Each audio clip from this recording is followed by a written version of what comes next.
On behalf of everybody in the Casino Chip and Gaming Token Collectors Club, we'd like to welcome the Governor, Bob Miller, as our speaker. Thank you very much, Governor. We traditionally recognize the members we lost over the last year. I guess we were fortunate this year. We only lost 3 members. But if we could have a moment of silence for Bill Burkhold, Charlie Rogers, and Paul Rothnick.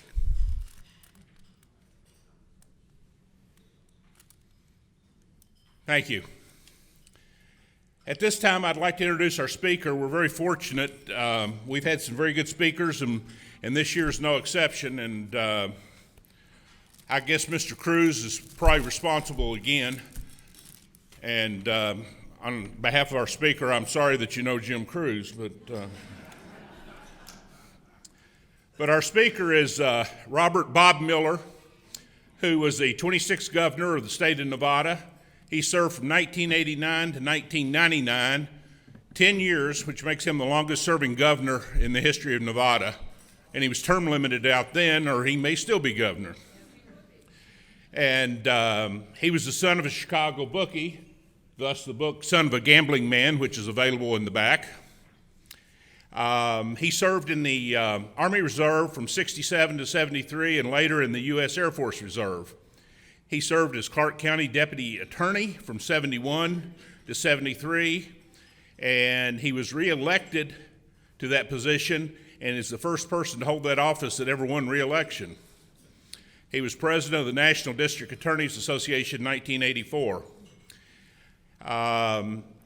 Let's see, he was chairman of the National Governors Association in 1997, 1998.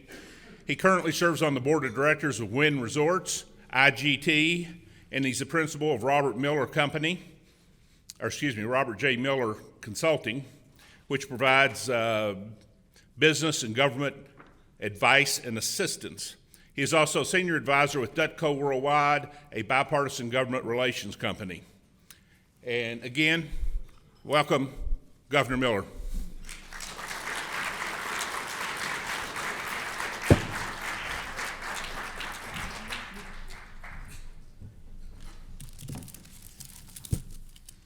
Thank you. Actually, some people pronounce that slightly differently. It's the longest serving governor in Nevada history. Well, it's a pleasure to be with all of you, and some of you I know are local and perhaps know as much or more of the history of Las Vegas than I do, so feel free to correct me whenever you want. And for the rest of you who are collectors, and I think therefore somewhat historians, you're probably familiar with a lot of the things that I'm going to talk about.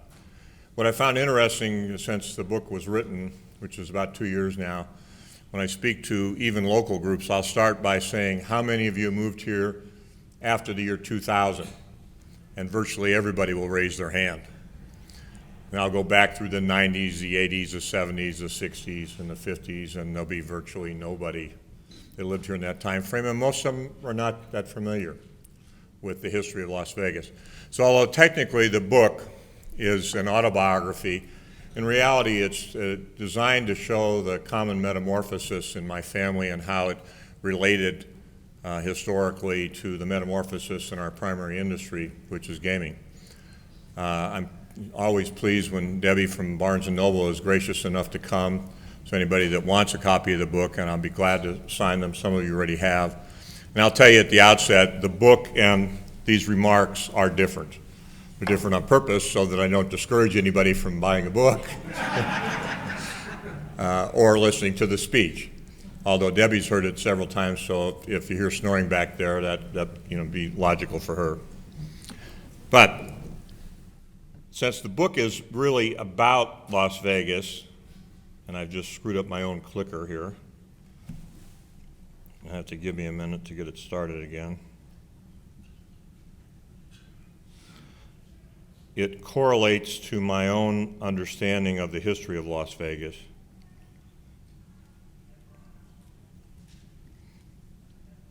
And it acknowledges my own lack of technological expertise. Okay, here we go. So, as you can see from the title, this is about my life and my family. And it seems to me that my recollection is that something detonating had provided an exclamation point for every significant era of the Las Vegas history that I've lived through. So when the Miller family arrived here in 1955 by train, the city had grown from a dusty little railroad stop to a town of about 50,000 people. And the weekend recreational escape was an hour's trip into the desert. Why? To watch atomic bombing testing. Here's a view of the same from downtown Las Vegas. You can see that's about 90 miles away from downtown Las Vegas, the cloud. At that time, families actually packed picnic baskets and carried lounge chairs early in the morning to get a closer look at the explosion. And oohs and ahs greeted the mushroom clouds, kind of like it was a 4th of July celebration.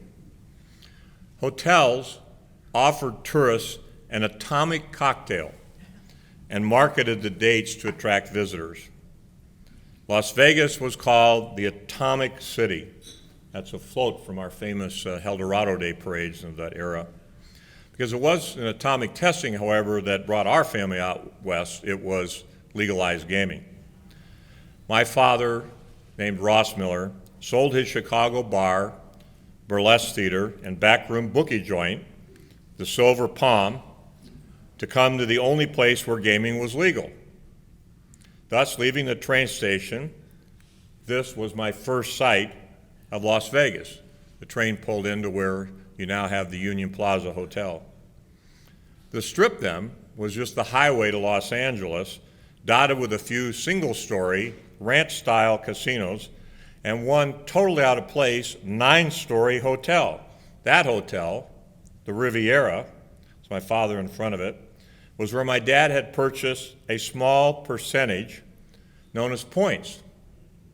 I always find it interesting, they bought points, and the reason they had points instead of percentages is that way they could exceed 100.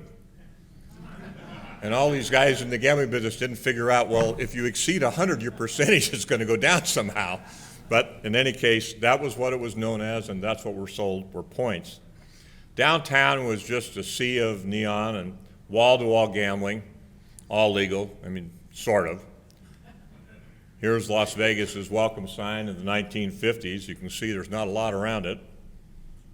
There's the Las Vegas Strip in the 1950s. Not much to it. But Las Vegas was the siren's call. It was a powerful human magnet at the time that drew movie stars, stage entertainers, GIs on furlough, and for my dad and many others like him who had dodged the law elsewhere, their gambling entrepreneurship into legitimacy. My dad and his contemporaries embraced the vision, the dream, the obsession, birthed by the true founder of Las Vegas's modern-day personality, Los Angeles mobster Bugsy Siegel. In the 1940s, Siegel built the first true Las Vegas resort, the Flamingo. You can see that it's a one-story building, ranch style. More than a decade after Siegel had been murdered, Ross Miller and his generation of reformed gamblers saw an opportunity and profit that could result from appealing to the most basic instincts of men for thousands of years. The adrenaline rush of a big bet, costume, long-legged, sexy women, 24-hour access to booze and cigars and entertainment, and again, mostly legal. In those days, Las Vegas was still the untamed West. That's part of the El Dorado Parade, which was a big, big thing years gone by in Las Vegas, where cowboys and showgirls just kind of seemed to naturally coexist, where P.T. Barnum and three-piece suited investors shared a common purpose. Now, my dad didn't discuss business with me. He was so adverse to me following in his footsteps that even a deck of cards was banned from our house. When he arrived as a small investor in the Riviera, the chairman of the board, Gus Greenbaum, was the man who, after Bugsy Siegel's murder, walked into the Flamingo Hotel and said, "I'm in charge." No one disputed that. 3 years after we arrived in Las Vegas, or 1958, Greenbaum and his wife were murdered in their Phoenix home. The hotels and the casinos in the 1950s and 60s were not able to obtain conventional loans. That's the dynamic that people don't often think about. There weren't any banks, there wasn't any Wall Street. Nobody legitimate was anxious to get involved in it.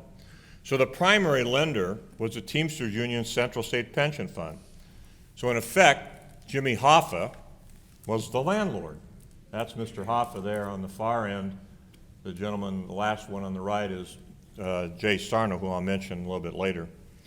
Las Vegas was growing, but this Life magazine cover from 1955 asked, "Las Vegas, is the boom overextended?"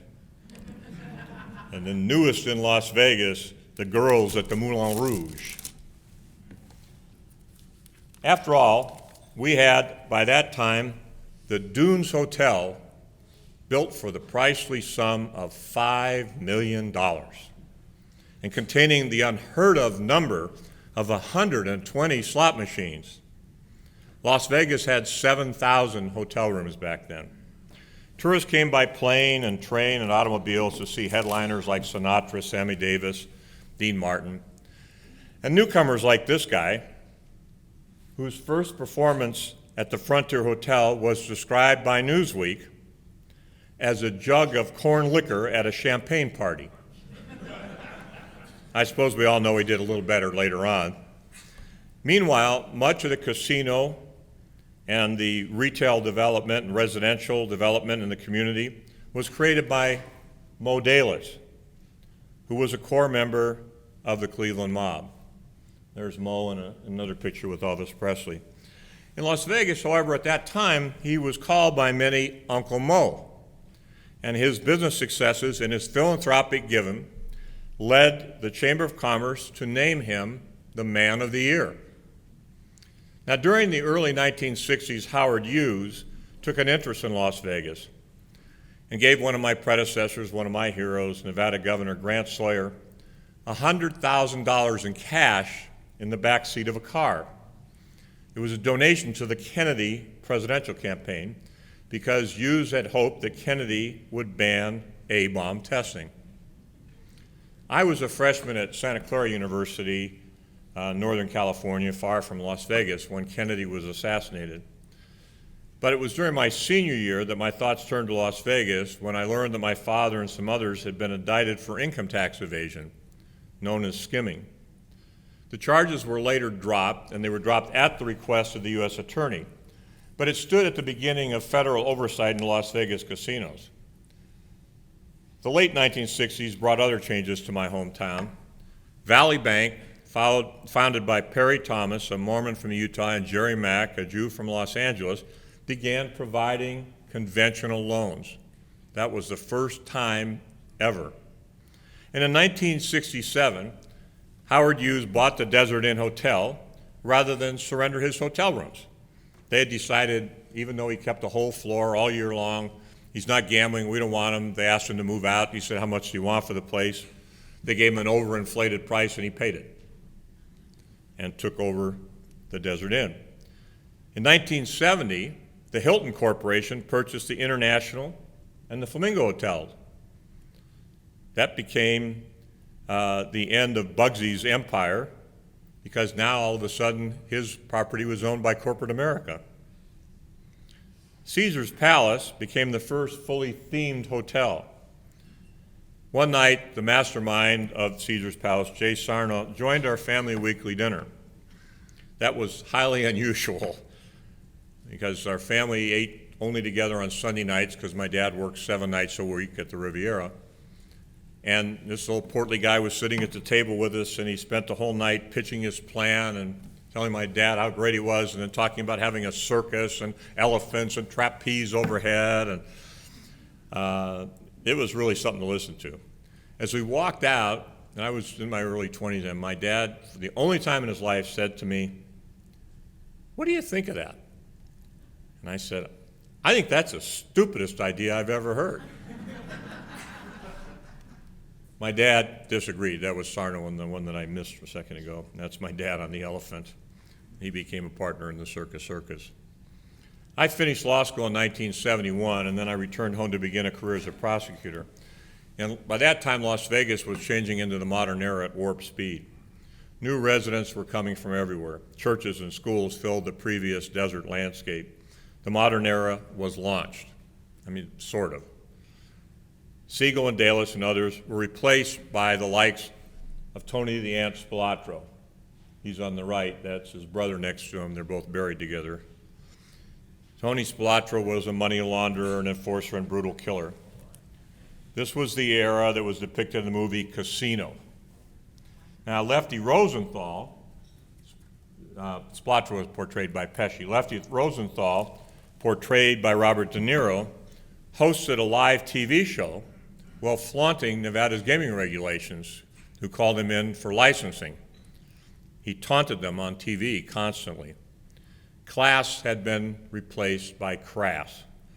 And it was against that backdrop that my own public career began, first as a justice of the peace, and later as the elected district attorney of Clark County for 8 years. It was an era of explosions again. Our chief gaming regulator found a bomb in his car. The name might sound familiar to you, Harry Reid. Yep, the current Senate Minority Leader was targeted for a mob hit. Lefty's car exploded in a parking lot. He survived by virtue of his habit of rolling down his car window and reaching in to start his car. Must have a lot of good friends if you have to do that. In the 1970s, Nevada's most recognized journalist was a hard-nosed muckraker from Milwaukee named Ned Day. Ned Day made his mark on Las Vegas and the landscape by, number one, being somewhat critical of the tactics of our then Sheriff Ralph Lamb, his cowboy style. This is Ralph here, uncharacteristically on the right, without a hat. He usually almost always had a hat and really is still alive and is a cowboy. And he was, tall and angular, and he literally would say to criminals, troublemakers like the Hells Angels, get out of town before sundown. Now, they had a TV show about Vegas a few years ago, and that was about Ralph Lamb. Unfortunately, they didn't follow the real stories and kind of botched the whole deal because Ralph and his background is a fascinating history. But of course, it was a time where we were changing and modernizing, and so Ralph and others had a tough time adjusting to the modern era rights of due process. And I'd been the police attorney before becoming JP, and was constantly saying to him and the senior officers on the police department, we have to stop arresting people on the sole basis that they're a no-good SOB. In 1979, Ralph lost his re-election bid, and I was elected district attorney. Meanwhile, Ned Day was relentless in exposing organized crime, especially Spilatro. The result? One day, Ned Day's car exploded in his parking lot. He continued on his crusade for a few more years before dying of a heart attack, although many to this day suspect that the mob might have been involved. In the 70s and 80s were the last bastion of the mob in Las Vegas, and the biggest surprise to me was when the FBI released wiretaps of Kansas City mobster Nick Savella, who was suspected to be the hidden owner of the Tropicana Hotel. On one tape was the voice of my dad's friend Carl Thomas saying that I'd been elected district attorney and was a stand-up guy. Fortunately, they asked him, was I one of their guys, and he said, hell no, you one of the opponents. On another, former Nevada candidate for governor and later Supreme Court Justice Bob Rose was given the name Gardenia, and a reference to clean face was suspected by some to mean Harry Reid. All of them turned out to be unfounded braggadocio, but they were symptomatic of the era. Rumors flew around. Sheriff John Moran, who succeeded, was two sheriffs after Ralph Lamb, he even took a polygraph to refute the suggestion that he'd received laundered campaign contributions from Spilatro. A major change occurred when Alan Dorfman, who'd been the front man on the Teamster loans, was gunned down in a Chicago parking lot. Eventually, Spilatro's gang was caught in a burglary. My office, by then I was the elected DA, worked with the feds to help turn some of the members.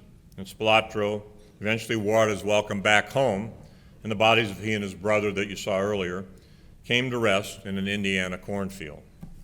Gaming licenses were revoked, and the mob lost its foothold at the same time that Wall Street entered and changed Las Vegas from Sin City to the all-American city. But the specter of the mob had not left my campaigns.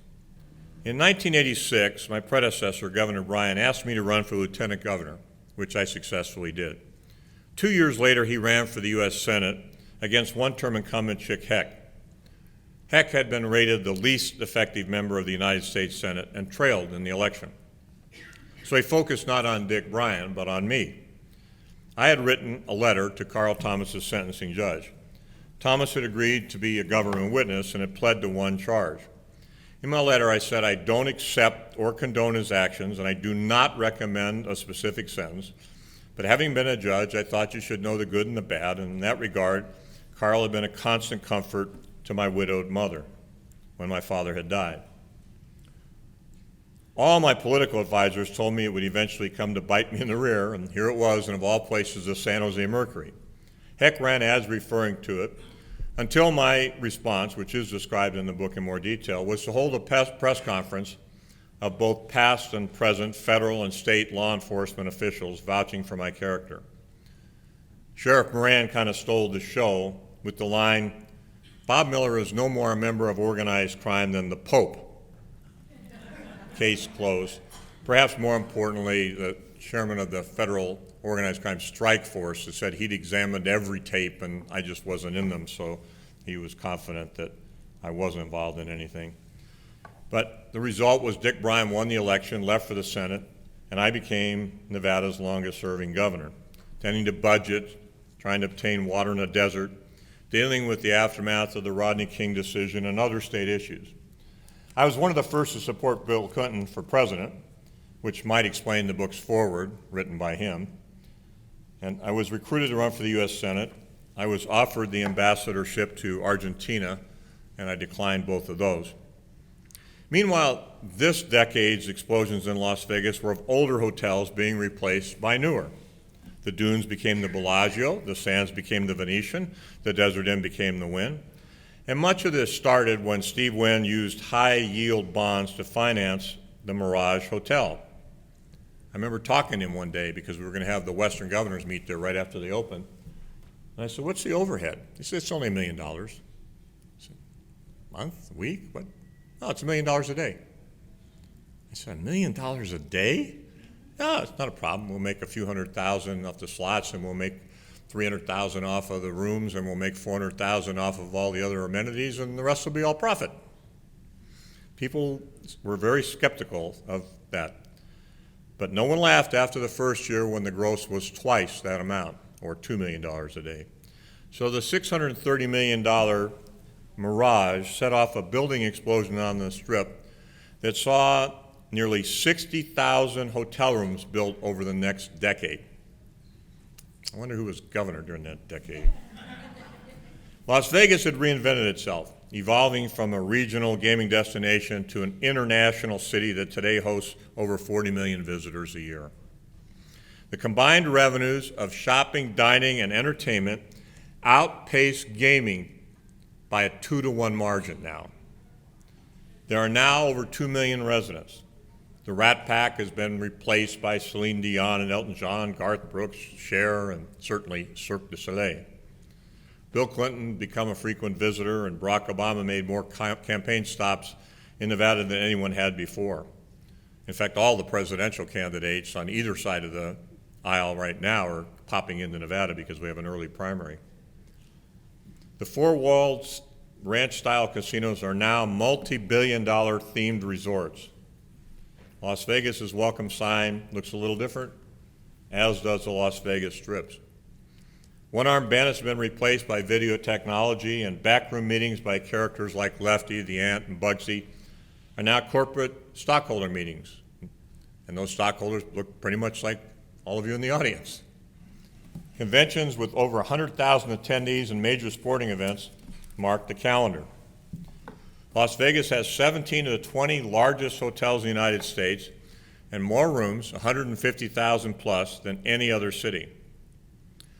As district attorney my first year, I had fought to change a National Association bylaw prohibiting meetings in Nevada. Now, DAs, governors, mayors, and others meet regularly in Las Vegas. So the book that I wrote, Son of a Gambling Man, is about this transformation, and the thread is my family and my life. And of course, Ross Miller is gone. Well, sort of. My son, Ross Miller, just completed serving 2 elected terms as Nevada Secretary of State and a year as president of the National Association of Secretaries of State. He recently barely lost a bid for Attorney General. His future, who knows? But his past is from a far different Las Vegas than the one his grandfather brought me to. I'll be glad to answer any questions. Of course, the normal format is that difficult questions have to be submitted in triplicate 30 days in advance. Yes, sir. I'd like to thank Howdy. Governor Miller for having some fabulous birthday parties at the Governor's Mansion on October 31st. Nevada Day is October 31st, and there's a big parade, etc. My wife is a fanatic on hospitality, and her father, her late father, was an engineer and built all kinds of spectacular mock-ups of ghosts and things that had moving parts, almost Disney-ish. And we used to have anybody that wanted to come in and get a treat, and then they would come back during the parade on Nevada Day, and there was 2 birthday cakes, one for Nevada, one for our youngest child, Megan, who was born on November 2nd, and was busy giving autographs when she was 3 and 4 years old, because people would come through and say, oh, you know, she would sign something for them. So we always enjoyed having everybody, and it's a fun time in Nevada when you're governor to be able to do that at the mansion. We're district attorney when Tony the Ant Spilantro was he convicted, or did he get buried first? He got buried first. Oh, okay. We had turned some of his lieutenants, and I think that he knew that he was facing more difficult prosecutorial problems than he had in the past. But also, he and Rosenthal, who I mentioned, was kind of flaunting things, and before Las Vegas had not been prevalent with organized crime, street crime, but Spilotro brought street crime here too, and that caused bigger uproars. So between the 2 of them, Rosenthal lived through it, but between the 2 of them, I think whoever they were reporting to got a little perturbed, and supposedly the rumor is that Spilotro and his brother went back to Chicago, supposedly for his brother to be inducted into the mafia, and then they were not found for some period of time. When they were found, finally they were both buried, presumably alive, in an Indiana cornfield. So he was a vicious little killer. His nickname was the Ant, but that was because an FBI agent used to say, because he was really only about 5'6" or so. He said, "You mean that little pissant?" So they started calling him Tony the Ant. And that's where Oscar built part of his name, wasn't it? Well, Oscar Goodman came as just a basically criminal defense practitioner when I was a deputy DA. I was a young guy going up against Oscar, who was a few years older than me. He was always very well prepared, very articulate. It was always, no more homework was necessary. My recollection is, since I was the DA, I had the facts on my side and I won, but he might think of it differently. But he built a reputation. And as I was telling those of us at the table, he had a female attorney that was his partner named Annette Quintana, who was not a person who could go to court, just wasn't her personality, but she was a great researcher. So she helped him develop a great reputation, and he started with one organized crime, another, and built a reputation where he was representing a lot of individuals all over the country.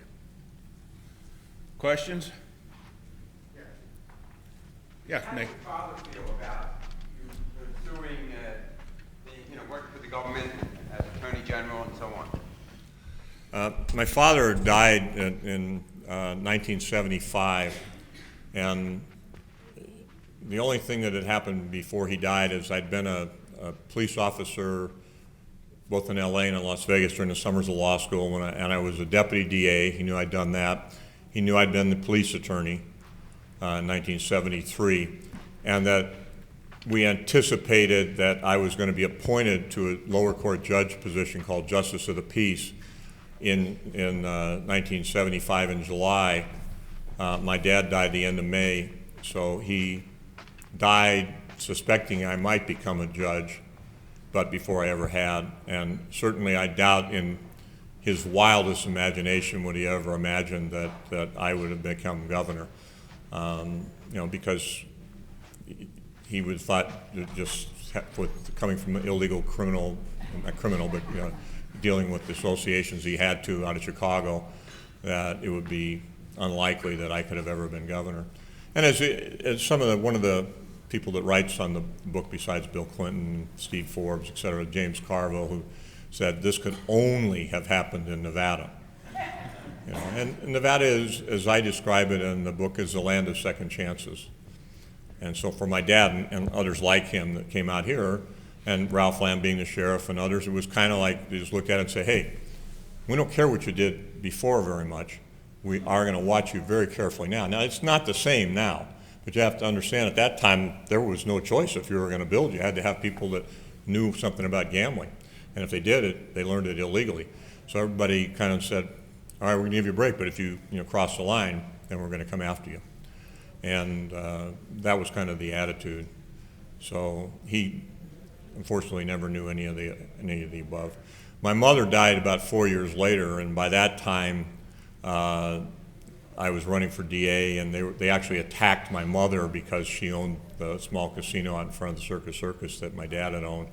And so they were, attacking the concept that I was the son of a gambler. My mother, who probably never bet 20 cents in her life, but in any case, it just evolved past that. And many of the people my age or a little bit younger than me, grew up in an era where all that transformation occurred. So a lot of us that were here in the 50s and 60s come from families that were involved in gaming. Yes, sir. What was the name of your mother's casino? Lots of fun. Wow, that's great. Yeah, no, my father had been an owner of the Circus, and he wanted out of it, and so they sold the Slots of Fun to he and the Carl Thomas, who I mentioned earlier. And then when my dad died, my mother inherited it. And when Thomas initially had his problems, we sold and disassociated. Second part, did you ever have any involvement in chips? In chips? In Casino chips? In casino chips? No, other than receiving them as a tip when I was a lifeguard. One of the things, I was in Macau last week because I'm on the WIN board, as was mentioned, and we were discussing exchange of chips there and how we'll have two properties. We're building a second one in Cotai, and we're going to take chips from one and take it to the other, but they're going to be exchanged for a chip from the new place. Well, many years ago, and when I was a kid, and when those of us that had lived for a long time, the chips were completely interchangeable in Las Vegas. I mean, in the Catholic Church, the priest used to say, Joseph and Mary couldn't find a room in Bethlehem and had to have birth in a stable, so we think it'd be nice if you contributed the equivalent of one night's room lodging into the collection box. Casino chips and personal checks are perfectly acceptable. And you take them, you spend them in the grocery store, and security guards from each hotel would go to every other hotel every morning and they exchange chips. And finally the federal government says, wait a minute, you've created your own currency. And that changed that dynamic so that the chips are not interchangeable like they once were. But I never collected them, I just kept those, and silver dollars were the other thing to have when I was a lifeguard. You could tell the rich gambler because they jingle with the noise of the silver dollars. Yes, sir. Has the city of Las Vegas ever made an issue about the fact that the Strip is not in the city of Las Vegas? Well, I'm sure that there are certain officials in the city of Las Vegas, not to mention any name, but they could have been husband and wife mayors, and and others have preceded them. It's not common to them, that they would love to have the Strip in the city limits, and most people don't realize that. And you'll see that every mayor that we've ever had goes to events on the Strip and says, I'm the mayor of Las Vegas, even though they're not in their own jurisdiction. So the closest we've ever come to any of that was in 1973 when I was the attorney for initially the Sheriff's Department. The Sheriff's Department was the county. The city was called Las Vegas Police Department, and they merged to the Las Vegas Metropolitan Police Department. And that was to be the beginning of kind of consolidating governments, but it never went any further than that. I remember when I was police attorney, I'd spend all my time during that era, resolving disputes between the Blues and the Browns. The Blues were the city police, the Browns were the sheriffs, and they were all arguing over who was getting prioritized treatment for a couple of years until they all became Metro police officers. But yeah, I'm sure everybody's harbored that desire, but the county has been too powerful and the Strip has never really wanted to be incorporated in the city. The reason the Strip exists is because back in the 30s or so, when it first became legal, they decided to impose some additional taxation in the city. So one of the casino developers said, the hell with that, I'll just go to outside the city, and built right there on Sahara Avenue, the El Rancho properties, et cetera. And it was later that Bugsy Siegel decided he'd go way out of town to the Flamingo and build. But that was the original reason, was to avoid taxation, and they just built on the highway. It was nothing but a highway then. And it just kept growing. Okay. All right. Thank you all. Before you go,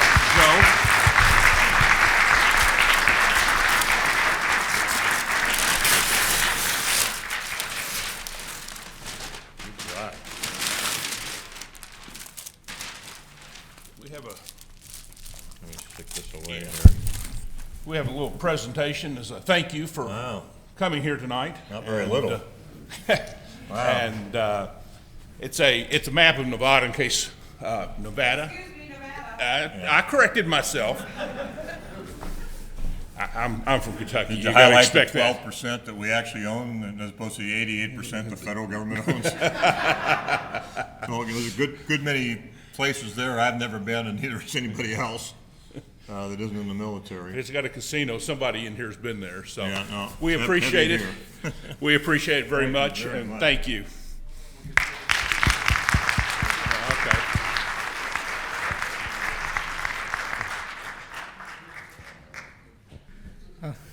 I wanted to thank Governor Miller again for coming to talk to us, as well as our other invited guests. I would like to, I guess I'm going to be the guy who gives out the awards today, so this is the exciting part for everybody. I got a couple of awards to give out. Thank you. Well, actually, before I give out the awards, let me say thank you to a couple of people. I want to give a big round of applause to Sheldon and Christine Smith for this convention. Okay, so the first award tonight, do this a little bit out of order, is going to be the President's Award. And every year we give President's Award to one of our members who goes over and beyond, contributes to the club, does something special. This year's award goes to somebody who is a former board member on both the club and the museum, been on the museum board for a while. He actually is, as of yesterday, is the new chair of the Museum of Gaming History. This person was instrumental in the exhibits that we have at the El Cortez. In fact, he single-handedly organized the entire thing. Deserves a lot of credit for it. This award goes to Neil Silverman.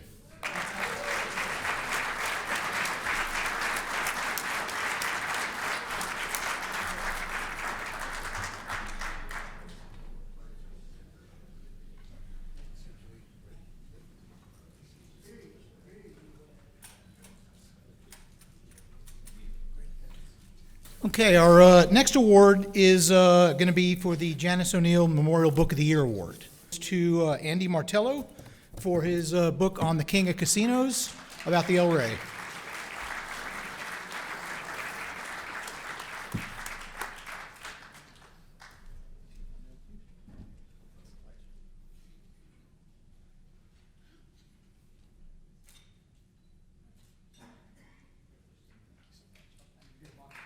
Our next award is our Harvey J. Fuller Magazine of the Year Award.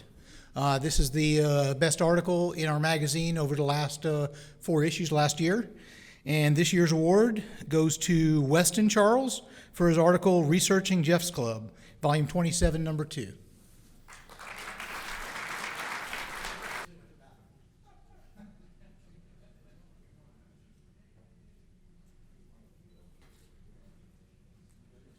Okay, I got 2 more.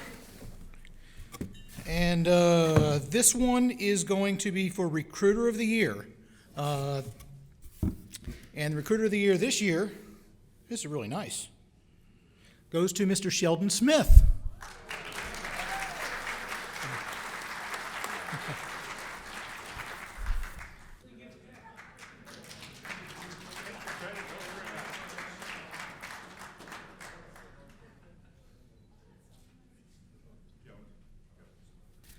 Okay, and this last award is something that Mr. Beto usually does, but unfortunately he can't be here with us today. I know it's something very near and dear to him is the 5th annual Greg Susong Memorial Award. Greg, as everyone knows, is a very special person. This award means a lot to a lot of us. And this year's award goes to another person that meant a lot to us that's not with us anymore. It is Mr. C.T. Rogers.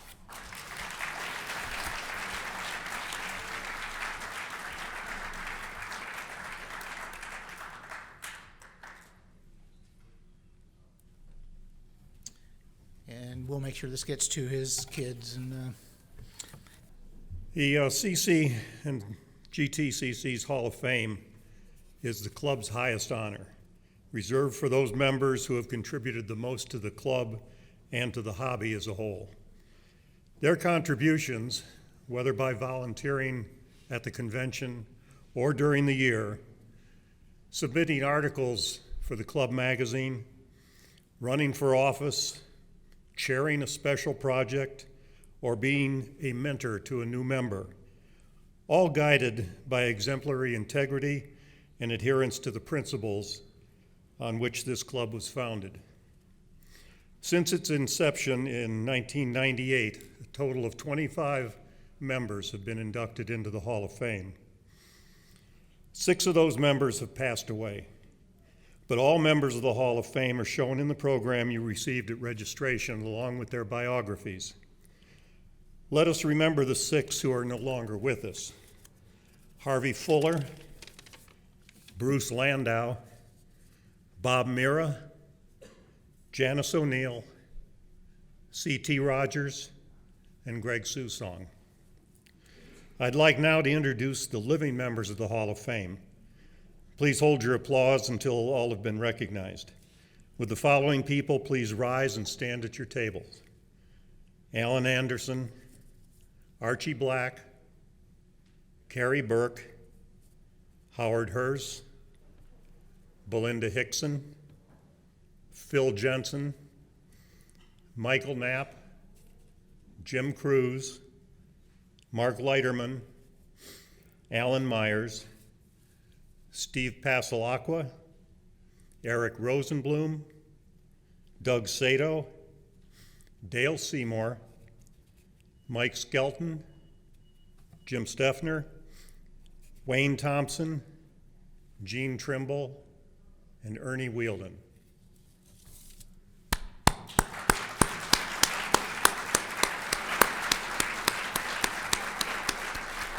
Most of you do not realize, besides being in the Hall of Fame and part of this organization as the photographer, I have also been working with the ANA with their politics, and I'm the National Exhibitor Coordinator with them, and I'm also, for the last 2 years, served as a special officer to Dr. Walter Ostromecki, the current president. and he asked me to present this award here to one of the members. So I'm going to read you his prepared statement and call up the person. It says, the ANA Board of Governors at the August 9th, 2013 board meeting approved ANA's President Ostromecki's request to develop a criteria for points of numismatic light program. Said recognition would be in the form of a certificate presented by President Ostromecki to recognize individuals for outstanding dedication, service, enhancing the numismatic experience for others, and embodying the spirit of community volunteerism to the numismatic hobby through the ANA, mainly at the local, regional, and specialty club levels. The Point of Numismatic Light program is an ANA tribute to the many spirited, proactive hobbyists who are making an earnest difference in the fun numismatic hobby experience of others, both local and national. To qualify, one needs a minimum of 10 years of service to the numismatic hobby. Only 115 individuals will be honored during the Ostromecki presidency, with hopefully one from every of the 50 states. President Ostromecki wishes to recognize Michael Knapp for his generosity, hard work, and commitment to numismatic community, as your efforts have been profoundly influenced countless others. You are a shining example for all of us, and he's honored to present you with this award. Dr. Walter Ostromecki.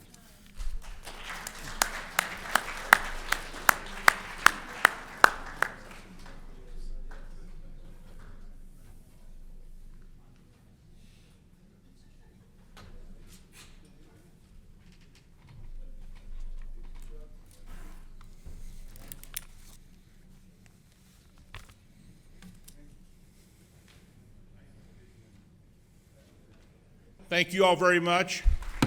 Enjoy the convention.